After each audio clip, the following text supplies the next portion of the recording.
in the MFing game, y'all. First of all, I know y'all like, damn, what Combat been up to, man. I just been busy with some stuff, man. You know, like I've been helping moms out. I've been taking care of some other stuff on the personal side, right? I'm still doing podcasts, you know what I'm saying? I just had to you know, take a little hiatus and handle some family business. You feel me? But on top of that, I'm still who I am. Shout out to all the supporters as always. You know, the hottest chat in the MFing game. I appreciate y'all for all y'all do in supporting the channel. We're gonna get back in the nitty gritty. It's just, you know, I had to handle some transitional business. You know, but since I've been gone, boxing has shown me that they pretty much gonna do what I always know them to be, the hocus pocus, putting on shows. You know, some of those shows are somewhat believable, some not. Shout out to Raymond Ford getting a victory over Abraham Nova. You know, Nova's been on like a skid, but maybe he's stepping up in competition, and they just exposing, you know, his deficiencies or whatever, and maybe he should, you know, try to mix it up a little bit with his coaching. But anyway, you know, when I was looking at the build up, right?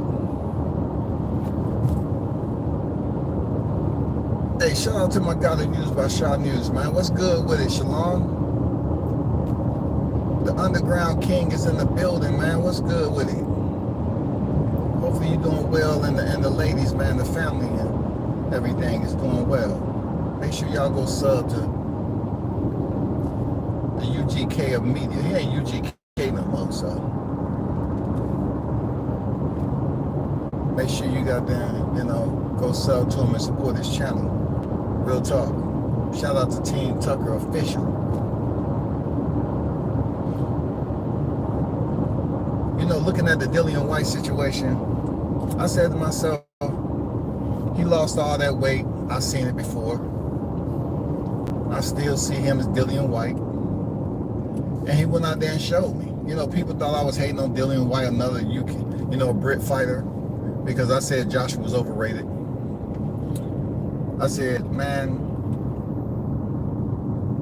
when I seen Dillian White go in there and get dispersed of Tyson Fury the way he did, I say Moses Altuma, man, Altuma. He's gonna have an easy go at this guy, for real. And he went in there, and the one thing I would say about them Brit fighters, right? Over here in the U.S., you know, I've mentioned names before, where fighters lose once or twice and they just throw them out, you know, put them in the recycle bin. But the UK fighters keep on recycling their fighters. Man, they can be on a 5-fight losing streak. They just keep on throwing them in the ring,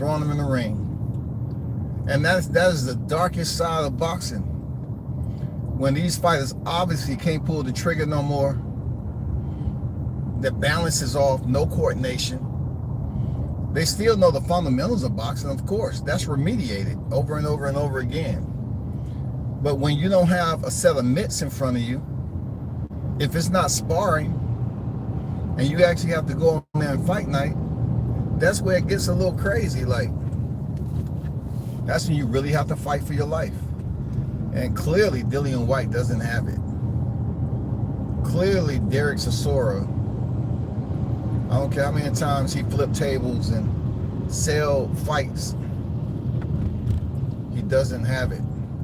These UK fighters are getting tossed back and forth in the ring, and that fight did nothing for Moses Altama except pretty much say you fought in a common opponent, Anthony Joshua. You know what I'm saying? Alexander Povetkin. You know what I'm saying? I mean, Alexander Povetkin is no longer active, of course, but what did Dillian White do for Moses? Nothing.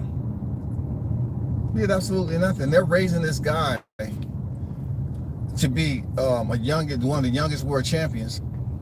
But look who he's fighting to get to the youngest world champion. And you shouldn't beat yourself up over it, because it's boxing, bro. It's the hocus pocus of all combat sports. It is. It's the hocus pocus of all combat sports, man. Dillian White did absolutely nothing for Moses Altona. Nothing. But people are going to say it's a good fight because they getting behind him. Even U.S. fight fans. They terminated their American champion, heavyweight champion. But they all about talking about Moses. You know what I'm saying? They all about talking about another country freaking heavyweight fighter when we have no standing heavyweights right now that's close to getting a title shot. They're not going to put Richie Torres in there with Moses. It's not going to happen. That's the bad part about it. We're going to be going on 7 years sooner or later. 6 years of not having a heavyweight champion. A U.S. heavyweight champion. But yet, they're up here bigging up Moses because he's knocking out Dillian White. It's already done. He's cooked. He's done. And then you see Philippe Hercovich come back and he defeat Adelaide via unanimous decision. Okay. I mean, we see him get beat up by Daniel Dubois, regardless of what he had going on. Dubois just got destroyed by Usyk. So who knows what's going to play itself out? They're going to put Philippe Hercovich in there with Moses for a true test. I mean, they showed enough put Daniel Dubois in there with him. Are they going to really put him in there with a test before he get to the title shot? They put Mark Bacoli up in there. They put Joseph Parker up in there. I mean, I'm just saying. It seemed like a posturepedic freaking resume going on with not just Moses, but with Richie Torres too. It seems very fluffed and soft. But I'm not really feeling no type of way about it because boxing is giving you the invitations to say, we don't care about your gripes and complain. We're going to do what the hell we want to do. Whether you like it or not. We can get Jake Paul a freaking world title. It ain't shit you can do about it except sit there and complain. You know? I mean, that's what we at with. We can sit back and complain about it. And that's about it.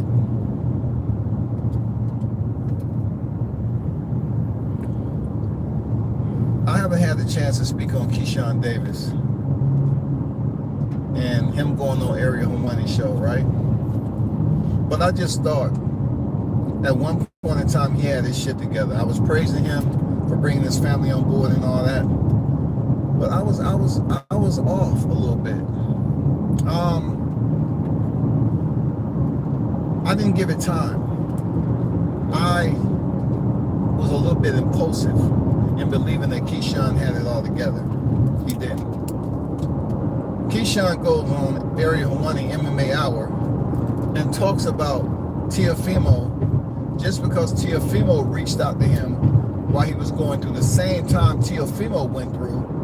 Now, I guess Keyshawn Davis felt that it would be an opportune time to have a bonding moment from a dude who was up there laughing about bananas and watermelon being sent to you.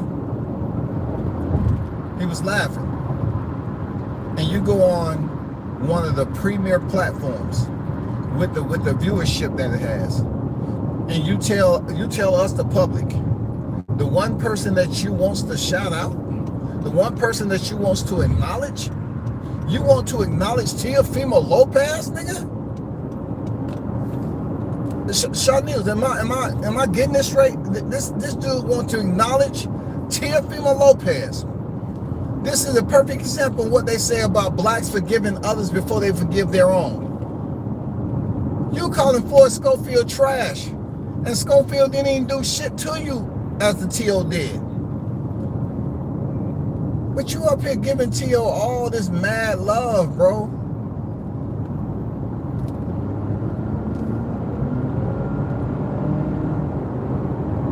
You giving T.O. all this mad love just didn't make any sense to no black person that has a common goddamn brain in their body.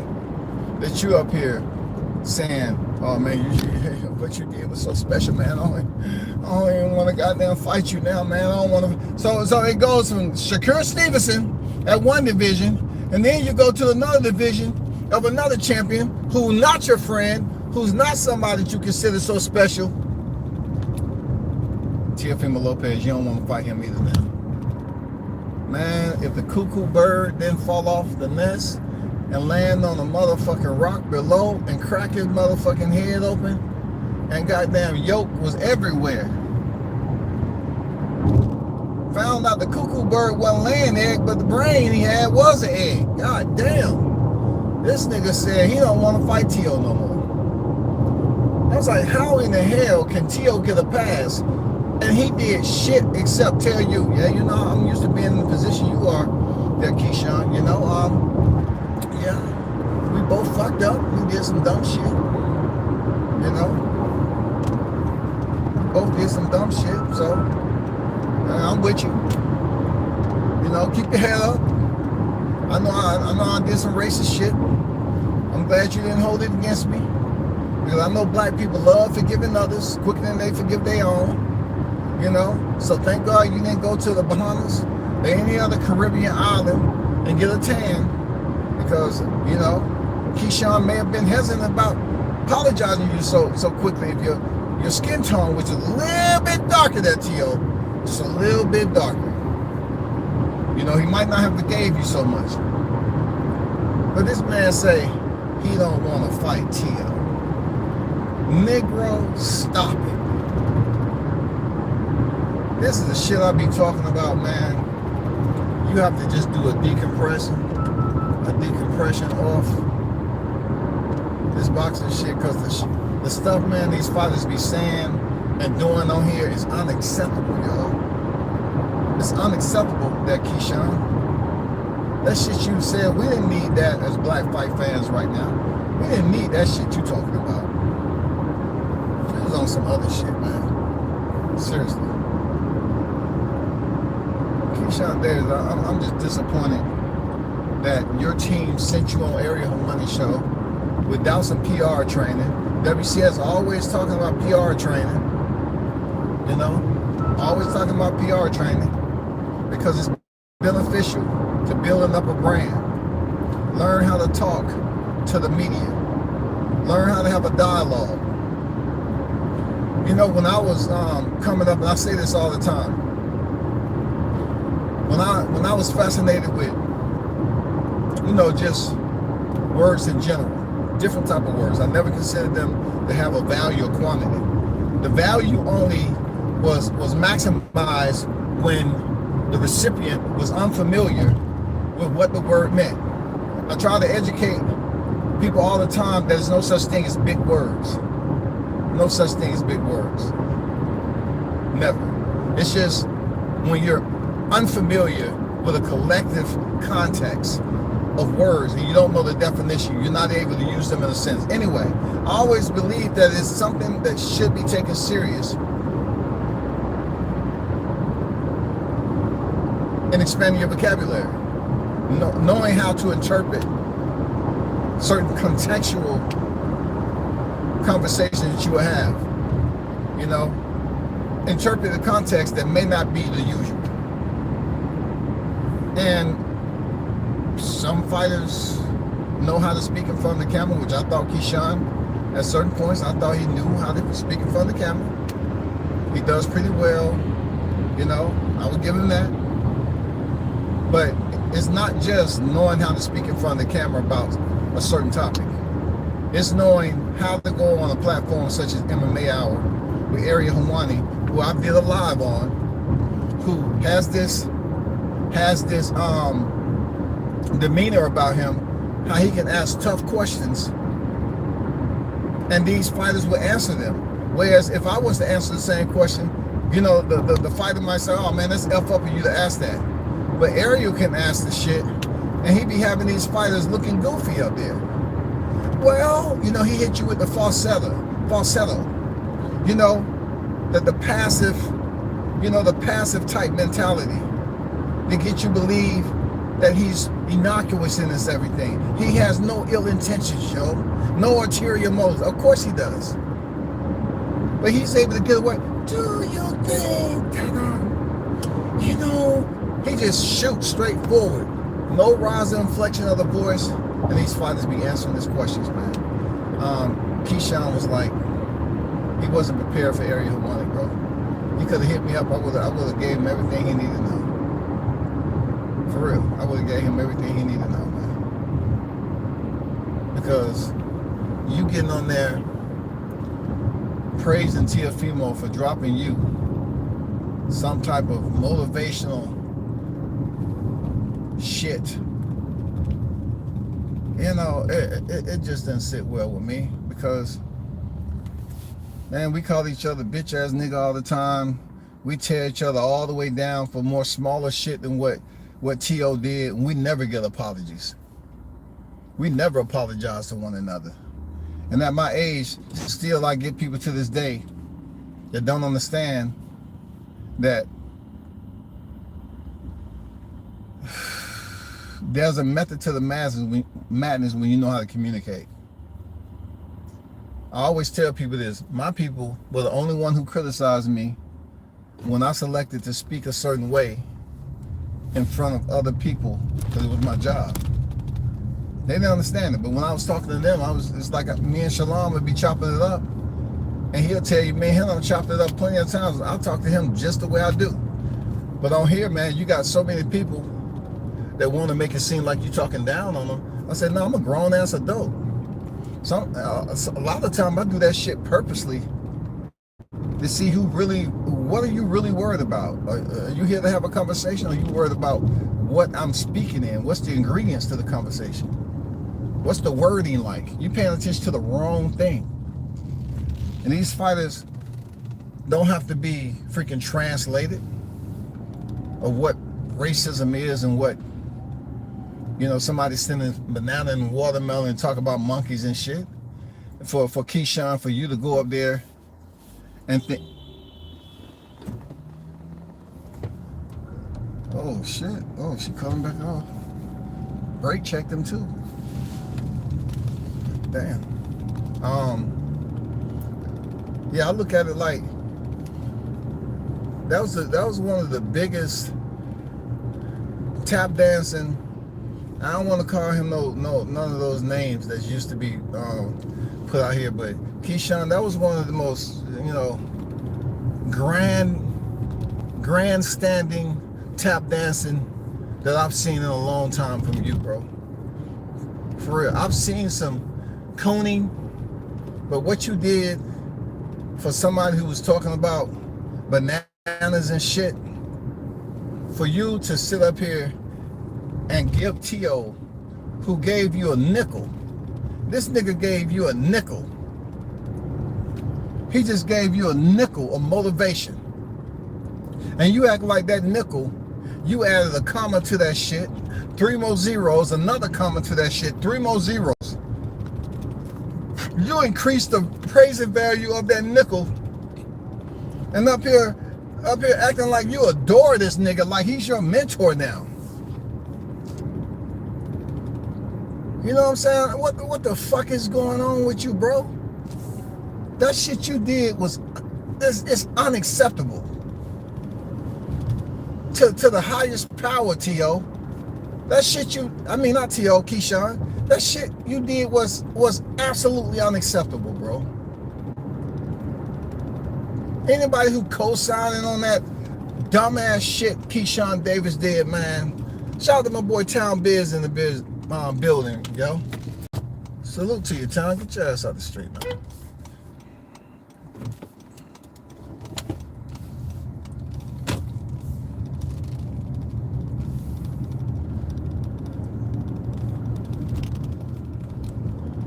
Man, y'all listen to what I'm saying. Don't give Keyshawn no mother effing pass on that coon ass shit he did, bro. This man talking about Both can fight over the banana. And then when the shit happened with Baroncheck, he up there eating the banana, but yet he give Keyshawn a token, a nickel token that you can go get from Chuck E. Cheese, nigga. He gave him a nickel token that gets you one play in the game and get you a couple of paper tickets that you can't even go cash in for a stuffed animal. This nigga said, hey, you was good for that. I be loving you. I be loving you for that. I be wishing I could get that for my own peoples. You know? I appreciate you for that. I wish my own people would do that sometimes. Show some kindness. Yeah, sound like Omar and Timothy Bradley on Sinners. Come on now. You know he did a kind deed. I'm just a Keyshawn from Norfolk, Virginia. Let me be, massa. Let me in the house. Let me in the house now. Man, come on now. That's some cool ass shit. But I gotta let y'all go, man. Salute and appreciate your town biz for the $2 in the super chat, my brother. Much appreciated. Thanks for supporting. Keyshawn gets coon of the decade. I didn't want to call you that, but more and more I think of it was, bro. Because you up here trying to jump another black man in the motherfucking locker room, and you let a nigga that gave you a racist, goddamn doing some racist shit, motherfucking just give you, hey, I hope you're doing okay. We all in this together. And you go and put this nigga out there for man, get out of here. Peace, man. Shout out to the hottest chat in the MF game. Peace.